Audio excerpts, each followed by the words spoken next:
I've been on some stuff lately. Let's get into acknowledgement. When you are communicating with the person and it's new, and you're communicating with a person and it's old, acknowledgement and respect are things that are breaking down relationships unnecessarily. There are people who crave understanding and don't realize that it's such a place of desperation that they're coming from for that one thing. Not that they're desperate people. The level that they crave understanding is at a level of desperation. It's the difference between what I'm saying. Is they may or may not realize or may not care, even if they do realize that everything with them becomes one-sided. Meaning, they'll say they want understanding, and as long as you two agree with what each other are saying, then to them that's full understanding. But full understanding is accepting the other person's point of view, even if you don't agree, but just agreeing to disagree and still remaining the same boundaries and respect that you have for the person, and not losing your concern for their concerns or acknowledging what their concerns are. Is not getting sick of hearing about what you think might be indifferent just because you may not 100% agree with it, but your willingness to understand why they feel the way that they do. That's understanding. Choosing to go the other way or opposite direction because you fear that you two might bump heads is dumb. I mean, you shouldn't allow yourself to be that. That's a form of weakness, and that's fear. That shouldn't come up if you know that you fully and fairly crave understanding. That is 100% understanding. Okay? When in terms of acknowledgement, there are relationships that are being and unions between people that are being brutalized because of people's selfish approach to acknowledgement. People pay attention to what you say, and they pay attention, their awareness is drawn to more of what you are not saying than what you are based on the conversation. For instance, if you ask a person 2 questions and you only answer one, they're going to pay attention that you dodged that other question. That other question, not having an answer, is going to put the flag up to say, hey, this one hasn't been answered yet, so let's go back into this. And then if they ask you or tie that question into another 2 questions that they ask you and you answer the 2 and still don't answer the 1, their subconscious and their gears are going to start turning. Why aren't you answering this question? And then you feel like you're being picked on. Obviously, it's a subject that you don't want to talk about, but that's what you need to say, because you need to show acknowledgement of the question. Acknowledging the question is, you know what, that's just something that I really just don't even want to talk about right now. It's kind of hard for me. Some things happen behind that, so I just really want to leave it alone for right now. But maybe later, I'll bring it back up. You want to acknowledge the fact that the question was put there. Because if you don't, then you're just going to have like this elephant in the room. And don't nobody got time for that. It's unnecessary. Acknowledgement. Healthy communications falling apart because of things like this.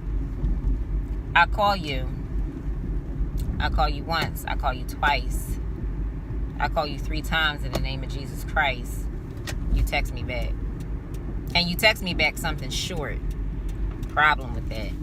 You're choosing to let your communication dwindle down to nothing without any clarity. And you can't just do that to people.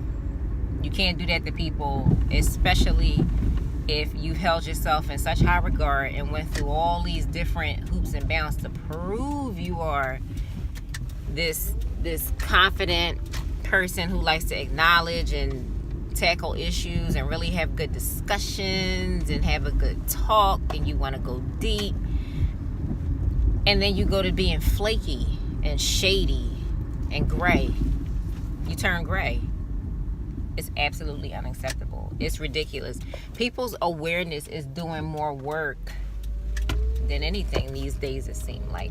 Awareness is putting in the time to make notice and take notice that certain things are just not being done these days, and it's not fair.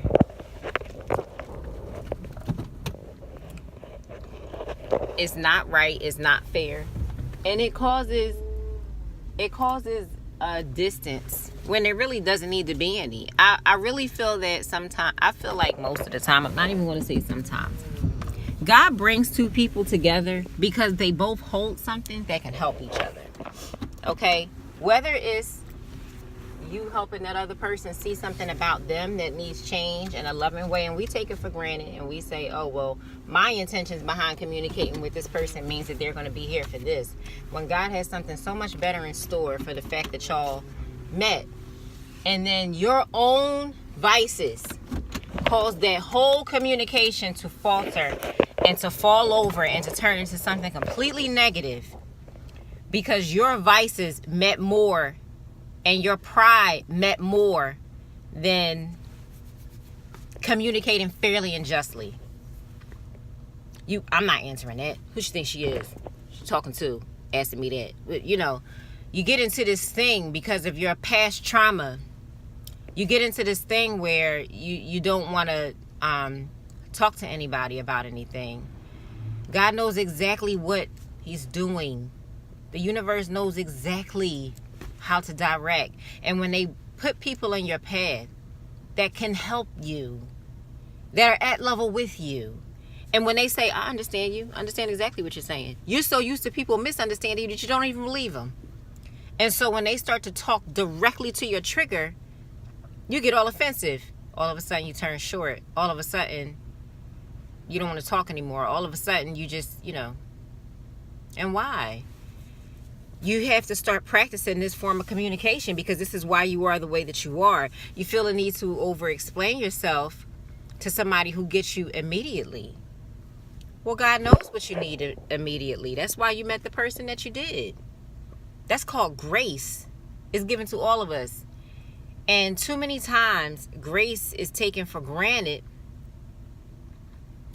and relationships continue to suffer, and they break.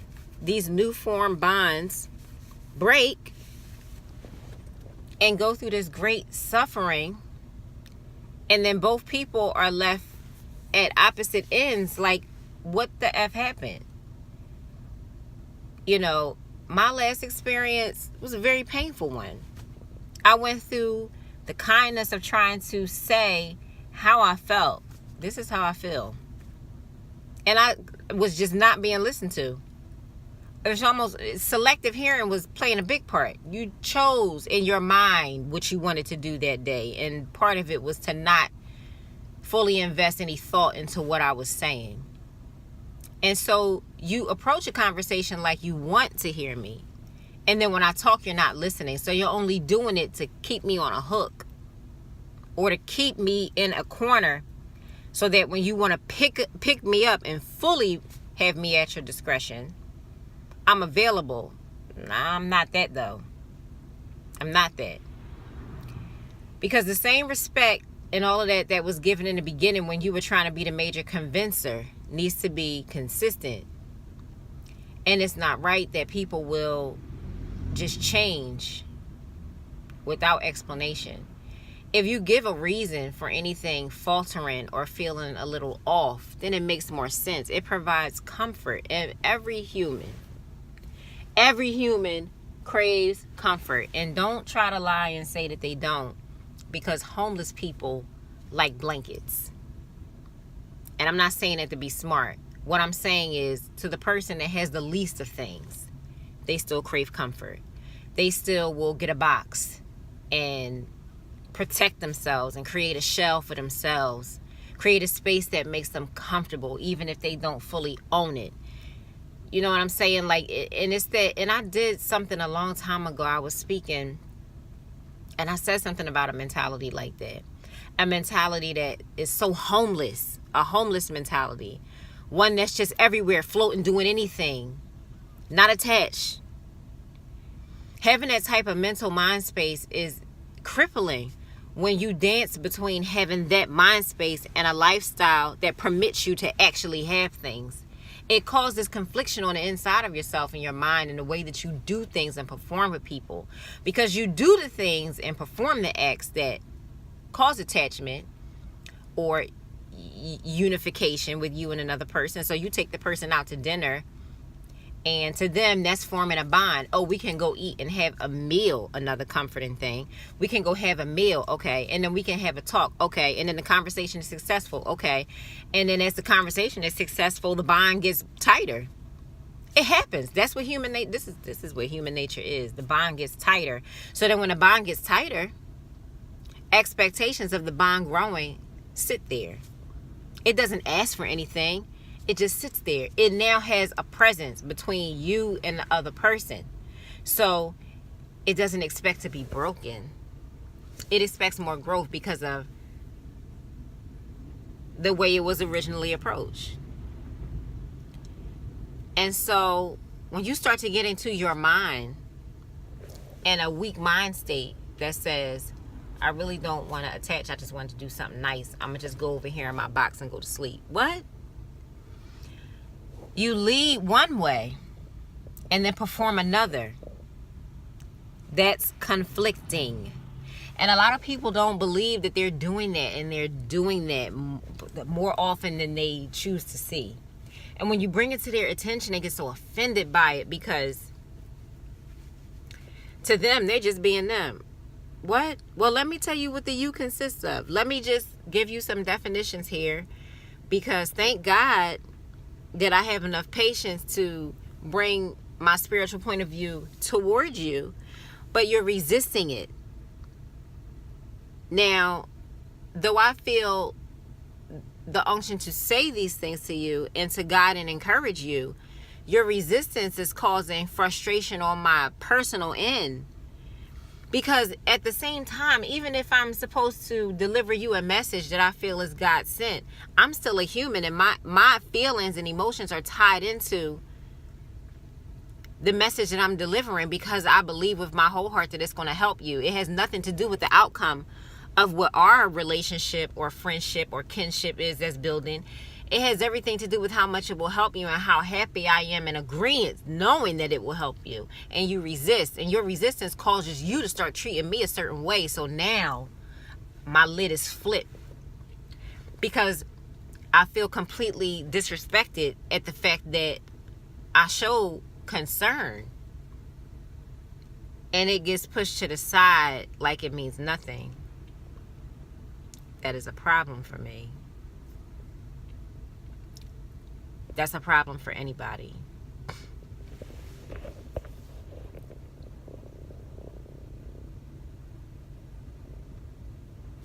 All it takes is a willingness to want to hear what someone else has to say. And then think about it and come back and have the courage to ask the questions. Having the courage to ask your questions shows that you have the courage to maybe face some things about yourself that you cannot see. God sends us as mirrors, and I've said this before, and I will probably end up saying this in all of my voiceovers or videos. God sends us to be mirrors because we are not standing in front of a piece of glass 24/7, 25/8. So he will send people in our lives that will mirror us or show us things about ourselves that are self-sabotaging, and show us in the form of another person coming and standing right in front of us so that we can see whatever the issue is and so that we can fix it. And a lot of times people feel like they're being attacked, and the only reason why you are agreeing with that attacking is because it literally is attacking. It's not attacking you in a way where it's saying let's beat you up for the day. What it's doing is it's uprooting that negative, toxic,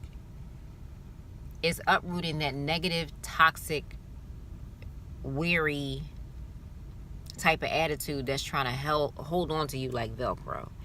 And the fact that somebody sees it, points at it, names it, and sees it inside of you, it makes you feel uncomfortable, because imagine how Velcro feels when it's ripping away from each other. It even makes a sound. It makes an uncomfortable sound. It sounds uncomfortable. That's exactly what toxicity does when it's moving away from your body. It's like it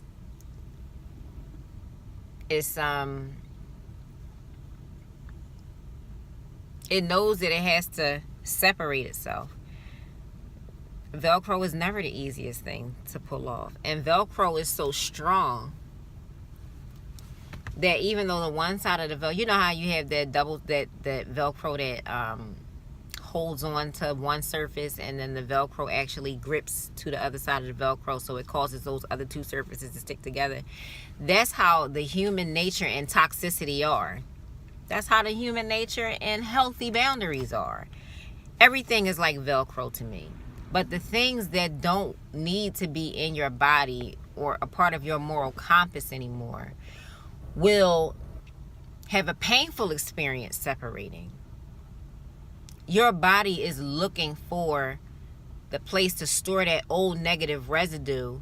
And instead of you allowing for someone else to help you bring it up or uproot it or rip it away from you, you get offended by everything that they say. You're only offended by anything that's true. You are only offended by anything that rings true. Let's say it one more time for the Holy Spirit. You are only offended by anything that reigns true. If something about you is not true, then you'll stand there and confidently have the disagreement and say, well, that's not the case. And it's not that you're over explaining yourself to a person that you don't owe an explanation to. It's just your willingness towards the conversation is totally different. Sometimes you're not even aware that your mind space and your body and your soul has put things under a rug. It's hiding even from you. You don't even know it's there. So somebody else will see it, and in a loving way keep trying to bring your attention to it. And your mind will start to resist it because you don't want to hear that. It's going to cause you uncomfortability. It's going to make you have to change. And it's going to make you have to function in a way that you're not used to. And that requires work that you really wasn't expecting to put in. But all of it is started because you went through your own breaking point. And like I said in my other video or voiceover, I don't know which one I posted it as. When you go through a breaking, your fifth dimension self, your higher self, knows yourself better than your 3D self. Your 3D self is having the human experience, but your fifth dimension and high self knows better. So when your higher self sees your lower self go through certain things, it yells to the heavens and makes pleas for you and brings people into your space that can really help you. It's up to you to get into that acceptance and be in that aware state to let the person help you and understand that they're there for guidance and not to kick you while you're down. You have to acknowledge why you're down. You have to actually name it. You have to name the monster. You have to be able to acknowledge what it is that's keeping you at that low vibration, even if you don't want to talk about it. It keeps you sore. And you're trying to function and put on this front as if you have it all together. And that becomes exhausting because you're doing it on the basis of a person who really isn't healthy. God.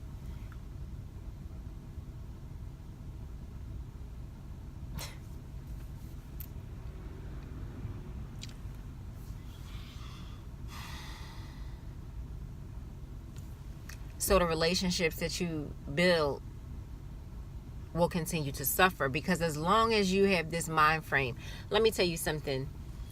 I know that God has given me plenty of gifts and most of them spiritual, okay? And they fall right into line with the things that I do physically down here.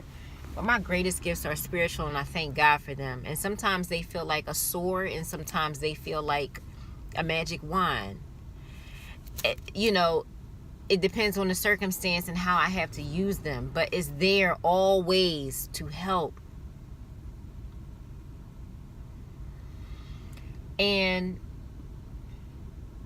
it's very difficult to want human connection to be so large. I'm sorry. It's not hard to want it. It's hard to see that it's not being practiced when you know how big it is.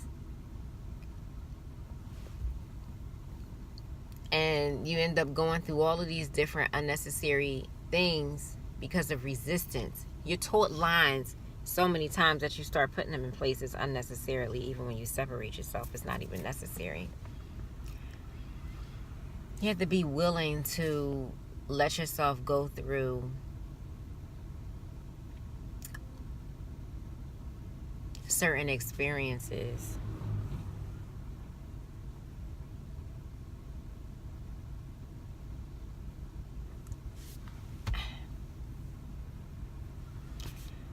And letting relationships die. Chalking it up to just saying, oh well.